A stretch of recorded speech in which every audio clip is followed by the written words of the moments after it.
What we have learnt, and I think the more you learn, the more education you have, the more information you have, the more empowered you can be. Okay, good. Is that there is a critical weight for certain populations. I could say certain ethnicities. Yeah.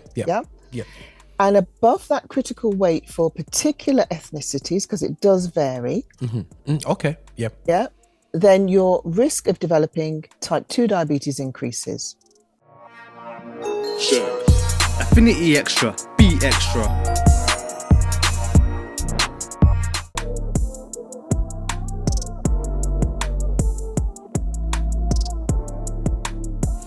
Hey guys, this is your boy here, Roger Moore here on Affinity Xtra. We're doing an amazing project with the NHS and it's about our health. You know, health is wealth, guys. 100%. We spend so much time trying to work out how to make more money, but our health is more important because when you have poor living standards because of your health, you know, you can have all the money you want, but it won't make no difference. You can't pay for your health anyway, buy your health anyway. But so we're going to touch a subject here today. I've got, believe it or not, guys, Dr. St. John. Now, guys, you can get the Bible out. Yes, you know what I mean? St. John 3:16. Yes, we can talk. We can go there with the scriptures. We're here talking about all things about. We were talking about diabetes, a real subject for our community needs to talk about. But introduce yourself, Dr. St. John. Thank you, Roger. It's a real pleasure to be here. Amen to that. It's Dr. Joan St. John. So I work in Northwest London, working in and specialising in diabetes. Also been a GP for many decades, but I'm no longer doing general practice. I'm just specialising in diabetes. And it's the reason for me being here today is for us to learn more about diabetes. So thanks very much for inviting me. Oh, 100%. And no, I appreciate that. And a GP as well. Like, what? Like, listen, this is crazy. This is really inspiring. And I hope young people who are watching this, parents are watching this, we're seeing black professionals at the top of their game in the NHS. We're not just porters. We're not just nurses. You know what I'm saying? And we can achieve what we need to achieve. So young people study. And you can achieve life, and you can put back in our community, and it's really good actually, doctor, that we're seeing people like yourself putting back and focusing on our community issues and being able to communicate with us. So this is what these platforms all about: creating a platform that even more people can hear the conversation. And absolutely, it's so important for us as a community to talk about our health. Our health is absolutely our wealth, and anything you can invest in your health is an investment well made. That's the way I see it. So yeah. No, 100%. Okay then, right. So diabetes now. I'm going to come from my perspective when it comes to diabetes, and you're going to I'm going to try and give the normal the normal perspective. Yeah. Okay. I'm a child now. You always have your relatives that come back with the suitcase from the Caribbean and then from America, yeah? And they lift up the suitcase, guys, and we see this box of drinks called Kool-Aid, yeah? And we get the Kool-Aid out and we pour it in some water. And the next thing you do, you get some white sugar and then pour that in and then we drink it. And you can crunch it while you drink. I remember getting grapefruit and toasting brown sugar on top of it. I remember cornflakes, and then my nan had a thick condensed milk. And put it on it. So the reason why I'm emphasizing these are things that normal I saw growing up, and very sugary. I went to concerts. We in a gospel station, go to concerts. My favorite part of concerts was having my pink coconut afterwards, my coconut drops, my coconut tart. All these things with some a tin of ginger beer. All these things are fantastic. Now, does that make you cringe when it comes to diabetes? Okay, so where do I start? So I think what I would like to do is maybe give a different view, because I want to celebrate our food. And yes, Kool-Aid and the coconut drops and all of that was part of our experience, but also part of our experience was things like yam, plantain, sweet potato, all the variety of veg that you can imagine, tomato, lettuce, all of that. Yeah. Pear, That was part of our experience as well. Because I remember people coming from their holidays and they would bring mangoes. I know you're not supposed to do that now, but that's what they would in the suitcase would be the pawpaw, the mango, all of those things. There is nothing wrong with our food. Okay. Cool. That's the one thing I have to stress. There is nothing wrong with our food. It's about moderation with any food that you're eating. Now, you can look at certain foods and we would know, you're going to know, Roger, that the Kool-Aid, when you add sugar to it, is probably not, now looking at it with the information that you have, it's probably not something that you want to be drinking every day. Yeah, true.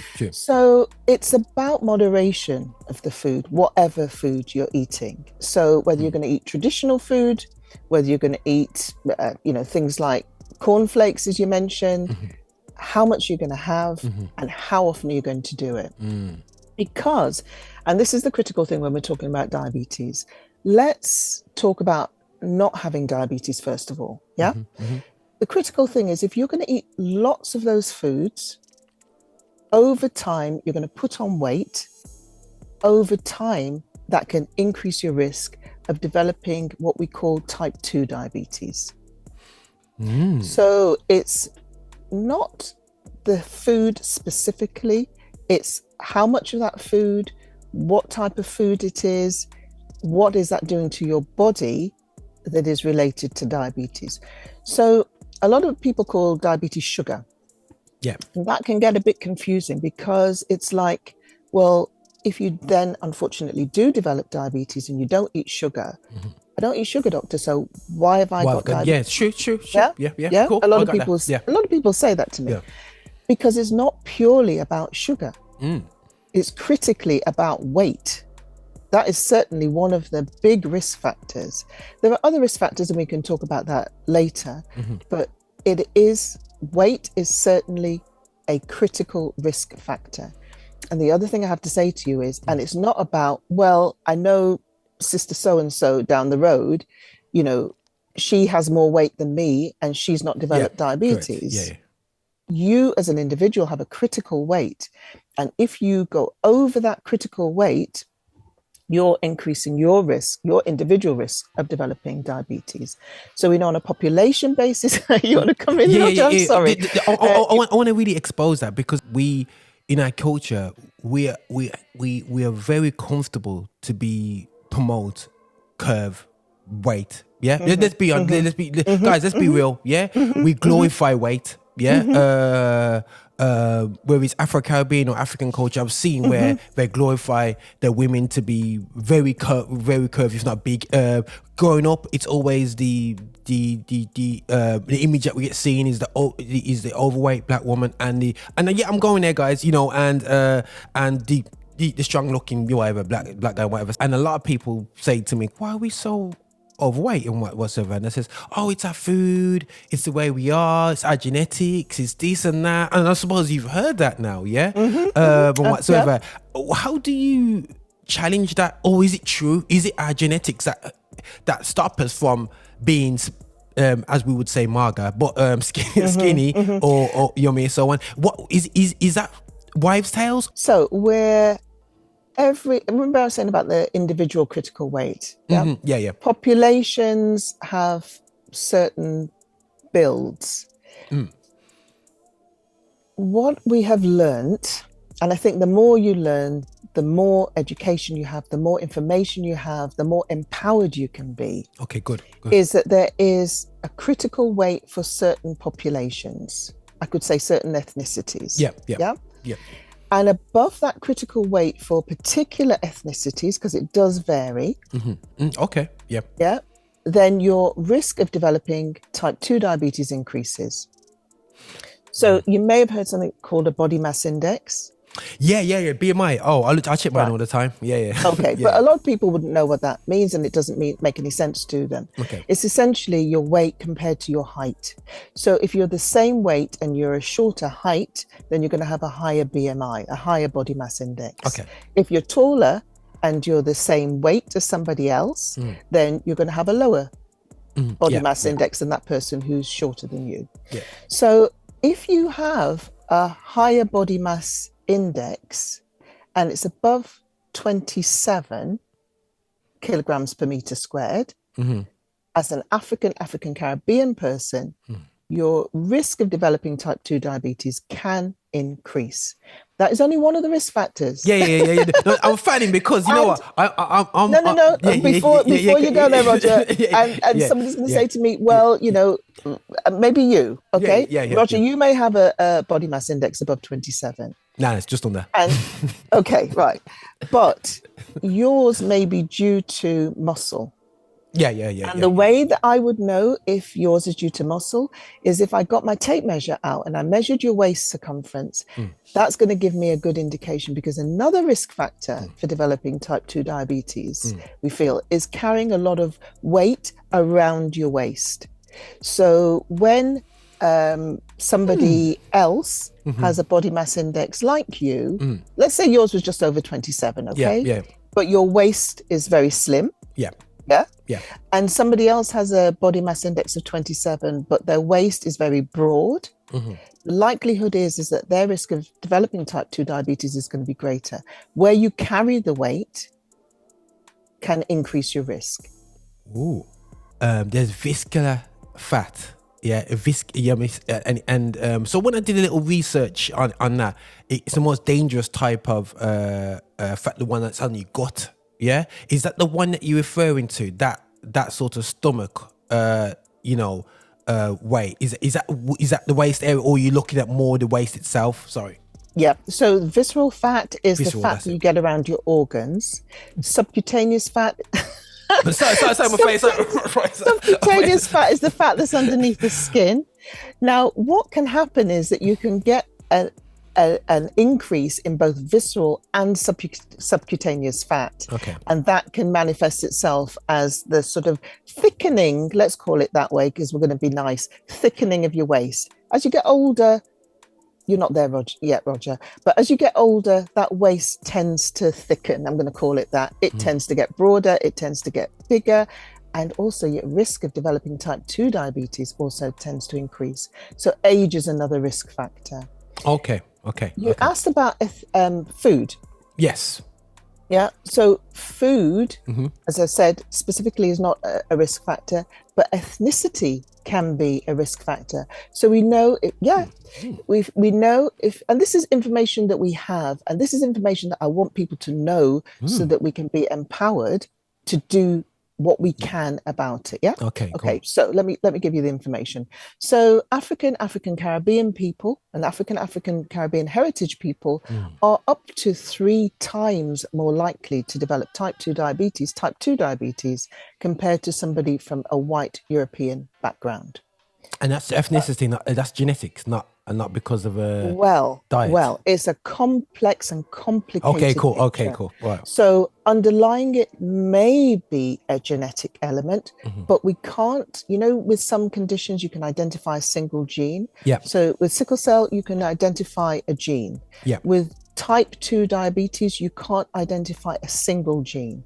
If you could target it in terms of treatment. So it's a complex and complicated story. Genetics may be part of it. Environment is certainly part of it as well. So whether you're in an environment where you're eating takeaways every day, Kool-Aid all the time, adding lots of sugar or condensed milk or different things to your foods, if you're eating 5 big meals a day, if you don't do any exercise, all of those things can increase your risk. So it's when you put all of those things together, you can increase your risk and you can tip over into type 2 diabetes. So risk factors are important to know about because there's things you can do about it. As I mentioned some there, which quite simply you can do something about. Yeah. You can move more. 100%. You can stop driving to the shops and start walking to the shops. Yeah. You know, I grew up watching my mom go to Asda down the road, and she went down there, and I'll never forget. We grew up seeing my moms going to the market, carrying bags, going on the buses, and they inadvertently. That's exercise, because when I carry the bag from the shops, I'm like, how did my mum do 2 bags on each arm? I'm going like, this is a gym workout. I'm going, lifting up my shoulders, getting my shoulders into it. And I'm going, how did my mum walk up the hill home with the shopping in her arms? Yeah, because it's weight training, isn't it? No, seriously, Roger, it's weight training. It's incredible. It's weight training, and it's walking. Yeah, it's all of those things. You have to get on and off the bus. Yeah. You know, you have to walk to the bus stop. You have to carry those weights.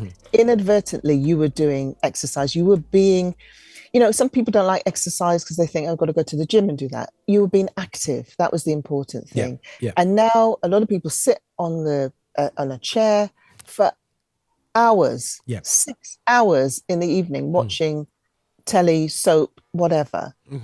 And you don't even get up and turn over. This is before you, Roger. You don't even get up and turn over the television. You've got the remote, and all you have to do is press the button. Listen, guys, I think Dr. Joan thinks I'm a young you know. I'm 46, you know. I'm 46. I remember tuning in black and white TVs. But no, that's a valid point. And I'm always funny because, you know, the parents that shout the child downstairs just to pick up the remote control so they can they can move across. All these things, guys, are real important. Standing on my watch, it has an alert. And every hour it encourages me to stand up and just get the body moving, because I do video editing. I can sit down all day long for 3 hours and not move with a drink in my hand and some biscuits on my other side, and I won't move. So moving is so important. Yeah, and it's so simple as well. You know what I mean? And go on, your health is your wealth, and invest in your health, because it's a really good investment. So with type 2 diabetes, there is so much you can do about it.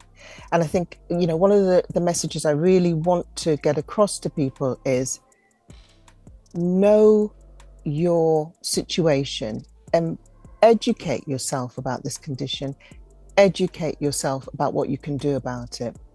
So we mentioned things like activity. You can find out what your risk of developing type 2 diabetes is, and you can do that dead easy. You can do that on your phone, on your laptop. It will take about 2 or 3 minutes.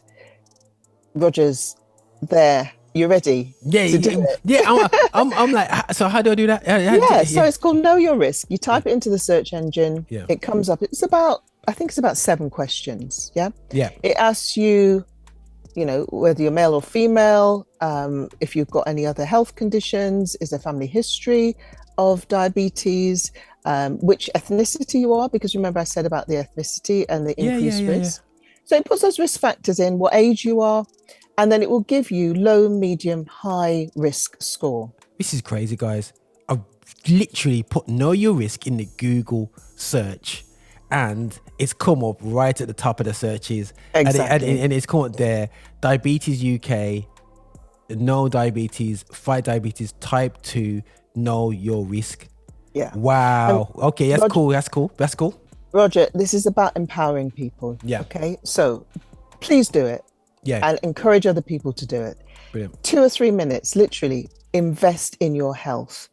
It will give you a low, medium, or high risk score. It's not saying you've got a condition, it's saying low, medium, or high risk. If you're medium or high risk, there's a letter you can print off if you want to, and you can take that letter to your GP practice.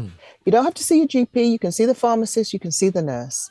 They need to do a blood test for you to find out what your actual blood glucose, I'm going to call it blood glucose, not blood sugar, but some people call it blood sugar, is. And again, that will tell you, are you at risk of developing type 2 diabetes?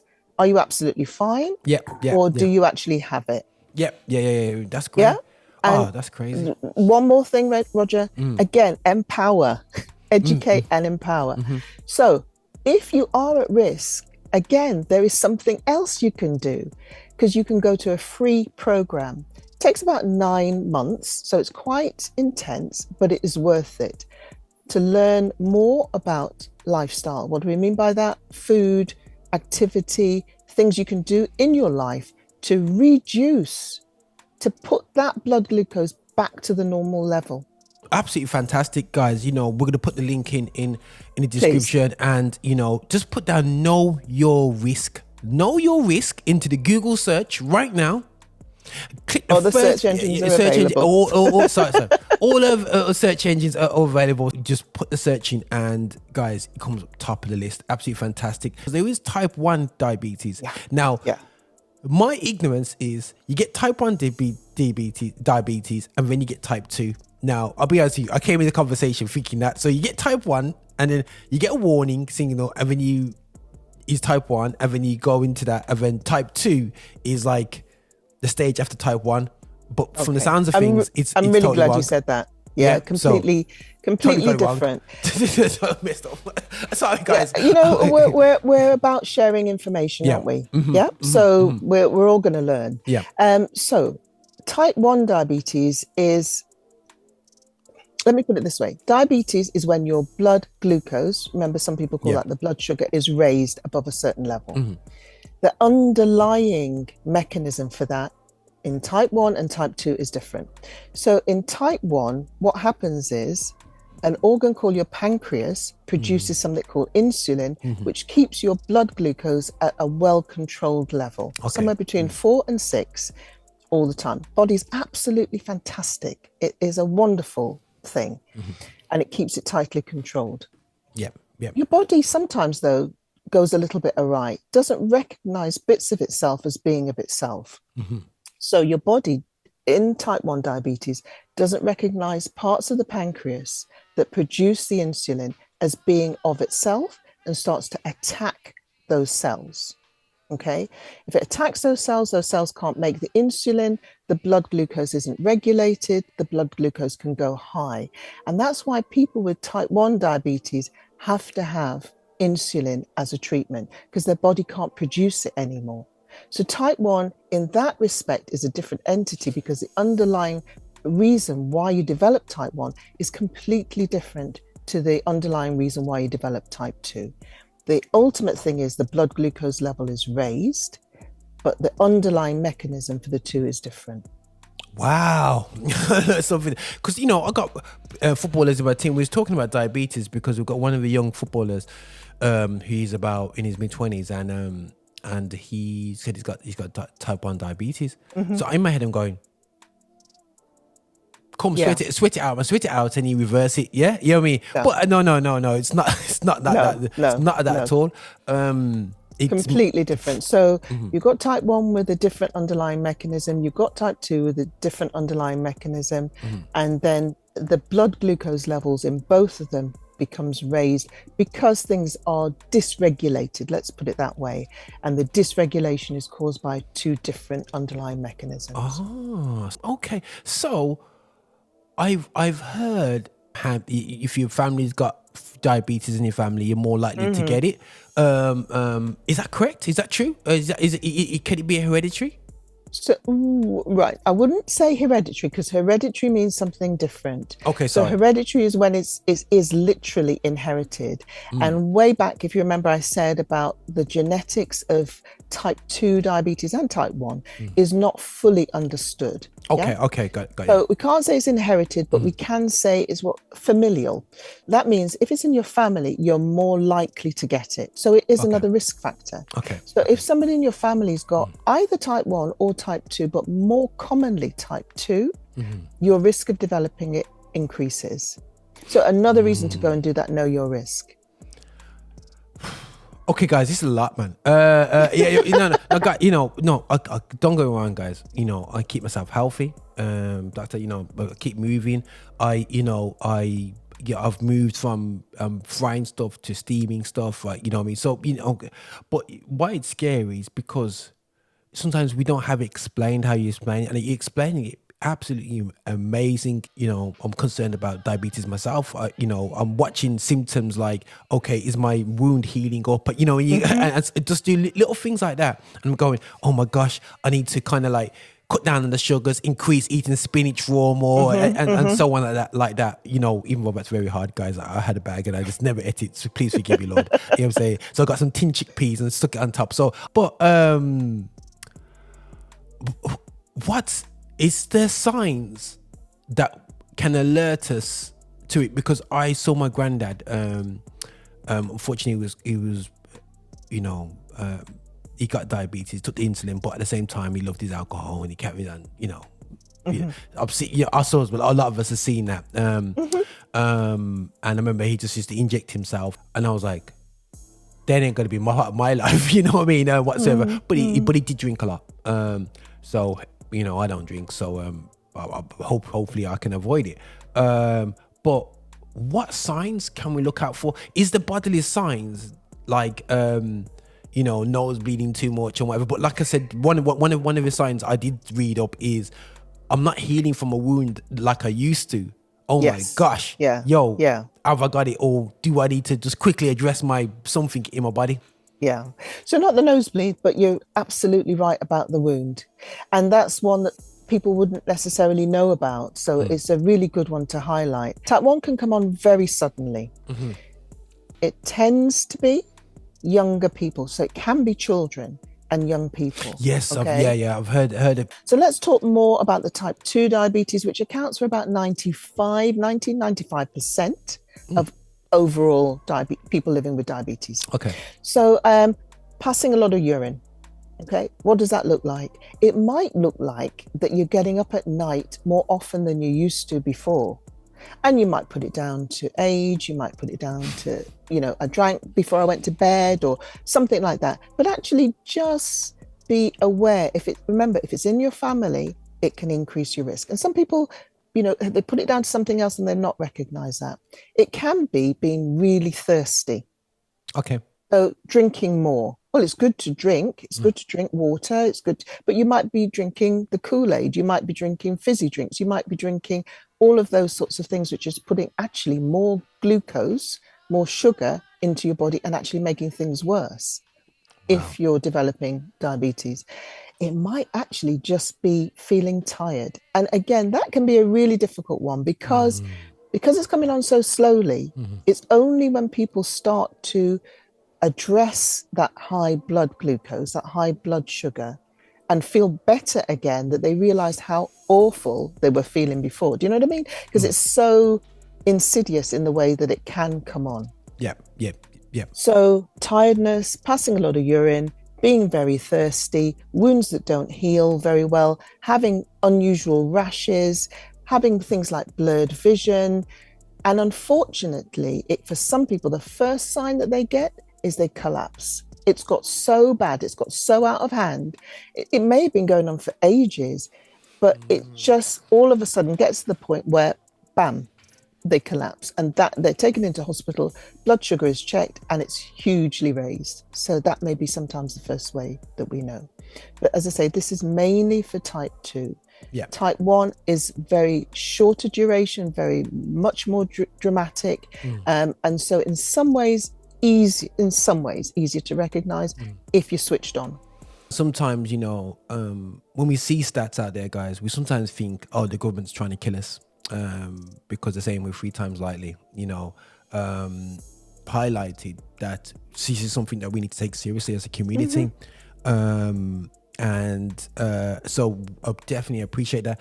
But the hope, there's a period where you can healthily get yourself out of diabetes as such. If you're coming into the red zone, but you can, okay, stop doing this, stop doing that, start doing this, start doing this, start doing that, and whatsoever.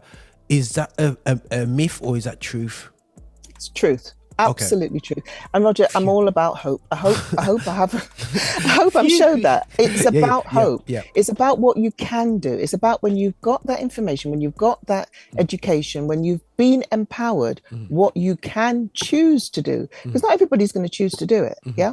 Okay. So I think maybe look at it as a green zone, an amber zone, and a red zone, because everybody knows about traffic lights. Yeah. So your green zone is when your blood glucose is between the 4 and 6. It remains like that. Everything's working good. Everything's normal. Yeah. Yeah. Amber zone is that at risk of developing type 2 diabetes that we spoke about, which you can find out from doing the Know Your Risk. And the red zone could be type 2 diabetes. Yeah. Okay. So if you're in the amber zone, you can absolutely do something about it. You could choose to go and have your blood tests done, know your actual blood glucose level. You could choose to go on that program. Remember I said that the one that was for 9 months, which can push you back into that green zone. So back into that normal blood glucose level. You could choose to, you decide that you're not going to go on that 9-month program and do it yourself. You're going to walk more. You're going to eat the spinach. Not keep the bag there until it goes off. You can eat more chickpeas. You can have more salads. You can have more veg. You can not put sugar on the cornflakes. You can have a smaller bowl of cornflakes. I'm not even going there. Other cereals are available. But you know what I mean? You can choose when you know. If you don't, what I'm trying my best to fight against is people not knowing. If you don't know, what can you do? But if you do know, you're empowered and you can then make a decision, an informed decision about what you want to do. Absolutely. So yes, you can absolutely do something about it. And why is it important? Because, I'm here talking about blood glucose levels of 4 and 6, and if it's high and so on. It's important because your body's not made for that. Yeah. And the consequences of having that high blood glucose over a period of time is it can open the door to what we call complications. Wow. Complications affecting your eyes, complications affecting your kidneys, actually your brain, your heart, your legs, your nerves. Every single part of your body can be affected by it. I'm not a mechanic, right? But if you put too much oil in a car's not going to run properly. If you have too much glucose in your body, your blood system, your blood circulation, your body is not going to work properly. And over a period of time, it can open the door to these possible complications. And you can possibly, not everybody, possibly avoid some of these complications. So that's hope to me. Brilliant, absolutely brilliant. But you know what? I'm a tech guy. Are you excited from somebody from your position, knowing that technology can now bring that knowledge to people just from a phone? Are you just into them tech gadgets, or do you find that this could be very useful? It's revolutionary. It has revolutionized, particularly, let's go back now to talk about type 1 diabetes. Okay. Remember, I said to you, if your pancreas is unable to produce the insulin, you have to, as you said with your granddad, inject the insulin. But technology has enabled people to have either continuous insulin going into their body as it would be if the body was making it themselves. It's from an external source, so you've got to put it through your skin, but it's continuous. So that means you don't have to stop and do as many injections as you used to. Technology has enabled people living with type 1 diabetes to monitor their blood glucose level on almost a continuous basis. I think you might have seen it on the television, they advertise it, the flash monitor. So you scan it with your phone. You seen it? Yeah. You can wear the technology. You can just put your phone and it will tell you what your blood glucose is. That is magnificent. Wow. For somebody who used to have to prick their finger 6 or 8 times a day. Wow. If you're living with type 1 diabetes, you can just scan it now with your phone and you can know what your blood glucose is. That's revolutionary. It really is. In addition to that, there is what we call education about how the food can affect your blood glucose. Because different food affects your blood glucose in different ways.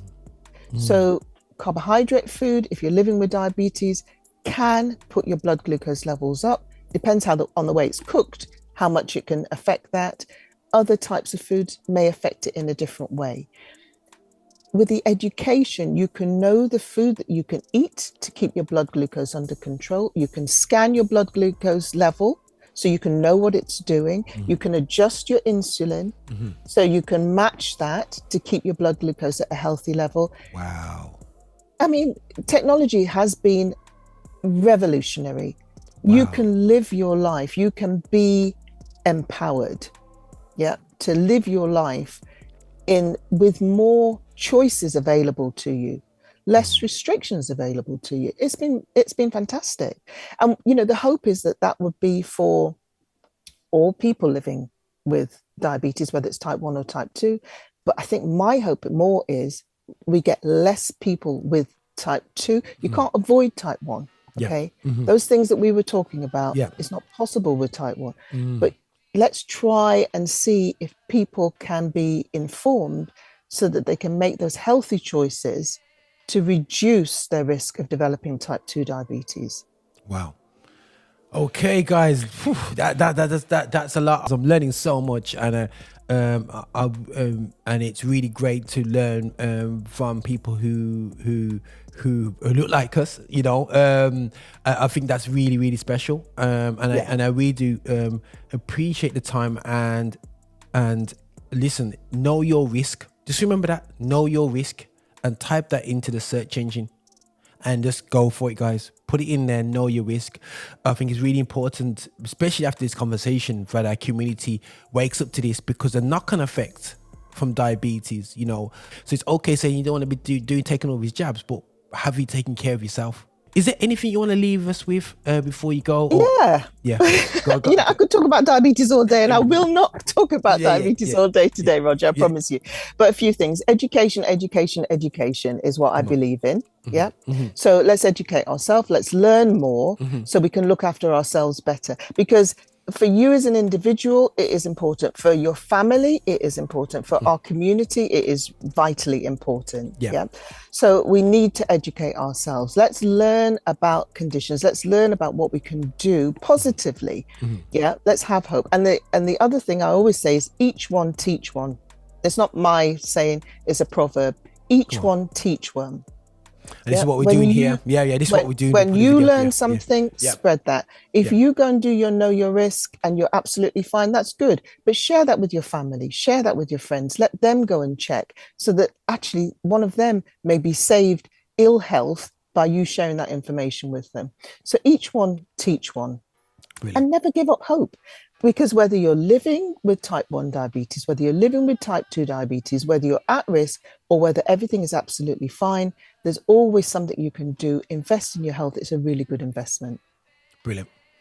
Thank you, Dr. St. John. I have to say that again one more time. I enjoy saying that, Thank you again for your time. And again, this is a partnership between ourselves at Affinity Xtra and the NHS. So yes, we can point out the past injustices, but at the same time, we're going to look at today and how we look after ourselves today. And this is part of that journey. And we do appreciate the NHS for partnering with us and joining with us and educating us on this journey and for us to be able to push this out there. Thank you very much, Doctor, and thank you for your time, man. Thanks, Roger. It's been a pleasure. Thank you. I'm really glad you invited me. Thank you. Oh, thank you. All pleasure's all mine. Hey, this is your Bishop from Rock Solid. Thank you so much for watching us on YouTube. Thank you so much for clicking and subscribing and also sending these videos to other people as well.